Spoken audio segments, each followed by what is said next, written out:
quelque part à l'ouest de la passe, fin Cantlos.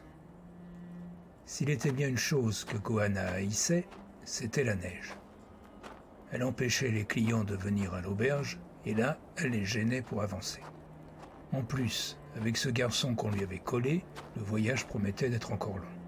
D'autant qu'il ne pouvait pas cheminer sur les routes, trop fréquentées par les cohortes de liards, et devait donc passer à travers les champs ou les sous-bois, là où il s'enfonçait dans la neige jusqu'aux genoux. Koana marchait en tête, ouvrant la voie, ce qui n'empêchait pas son camarade de trébucher un pas sur deux dans la poudreuse. « Pitié, une pause !» réclama-t-il soudain d'une voix suppliante. Il n'attendit pas la réponse. Il s'assit dans la neige. « Vous allez avoir les fesses trempées. »« Je suis déjà trempé de partout. Les fesses en plus, ça ne changera rien au résultat. » Koana, ravalant un commentaire, ne cessa pas de marcher et continua de déambuler devant lui. « Tu veux bien arrêter de tourner en rond ? Ça me tend. Je fais ça pour ne pas geler. Et pourquoi on se tutoie tout à coup ? Réflexe avec les gens de mon âge, j'ai du mal à les vouvoyer. » expliqua-t-il, loin d'être désolé. « Je préfère qu'on en reste au vous. »« Si tu veux, » répondit-il avec un faux sourire. Elle lui aurait volontiers jeté une boule de neige au visage, mais elle avait les mains trop engourdies par le froid pour cela. « Si on se remet en marche, on peut atteindre un hameau que je connais avant la nuit. » Depuis qu'ils avaient quitté le domaine, ils marchaient plus qu'ils ne dormaient. Ils avaient jusqu'alors trouvé des granges, des étables ou des fossés abrités, ce qui les avait mis à l'abri du froid nocturne. Par la force des choses, ils avaient dû parfois se coller l'un contre l'autre pour se réchauffer, mais ils s'étaient gardés de faire le moindre commentaire sur cette intimité forcée. Des moments qui les avaient mis tous les deux mal à l'aise. « Je suis épuisé, » dit Lucaël. « Faudrait réduire les étapes. Qu'on mette un jour de plus, ça reviendra au même. C'est facile à dire pour vous. Ça fait des semaines que je suis parti et que je suis sans nouvelles de mon père, et lui doit s'inquiéter pour moi. » Lucaël faillit lui dire de l'appeler ou de lui envoyer un SMS, mais il se retint. Elle le considérait déjà comme un moins que rien, pas la peine qu'elle le croie fou. « Allez-vous finir par vous relever ?» demanda-t-elle. « 5 minutes. Laissez-moi juste 5 minutes. Ces bois sont infestés de brigands et de loups.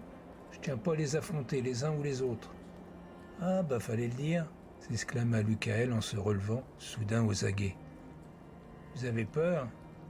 se moqua-t-elle. « Pas vous ? Si, mais moi j'ai pas d'épée au fourreau. Vous avez de quoi vous défendre. Et si j'ai bien compris, vous m'accompagnez pour me protéger. » Il était prêt à lui proposer de tenir l'arme à sa place, mais il n'avait pas envie de se faire traiter de pleutre.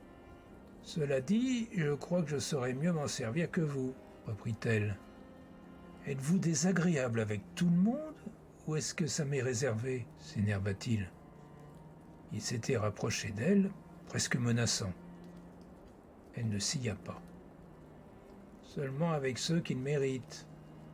Devriez commencer par accepter les autres comme ils sont. Oui, je suis maladroit. Non, je suis pas un guerrier. Oui, j'ai peur des loups et des brigands et... Eh ben, je vous conseille d'aller vivre ailleurs. Par ici, vous aurez du mal à trouver un père assez fou pour vous confier la main de sa fille, à moins qu'il soit vraiment désespéré.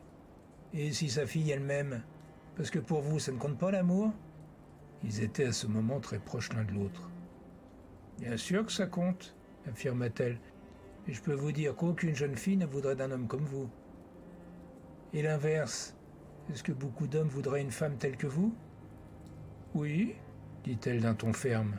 « J'ai déjà eu beaucoup de prétendants, vous savez, mais ils se sont heurtés aux critères de mon père. » C'était complètement faux, mais après tout, elle pouvait bien mentir. « Vous m'en direz tant, » siffla-t-il. Elle se sentait tout à coup un peu intimidée. Il la dominait d'une tête, et elle réalisa que si elle se dressait sur la pointe de ses pieds, ses lèvres toucheraient les siennes. Elle écarquilla les yeux et frissonna à cette pensée. Lucaël le remarqua. « Quoi ? Rien, » dit-elle en reculant. « Je crois que je n'ai jamais rencontré de personne aussi méprisable que vous.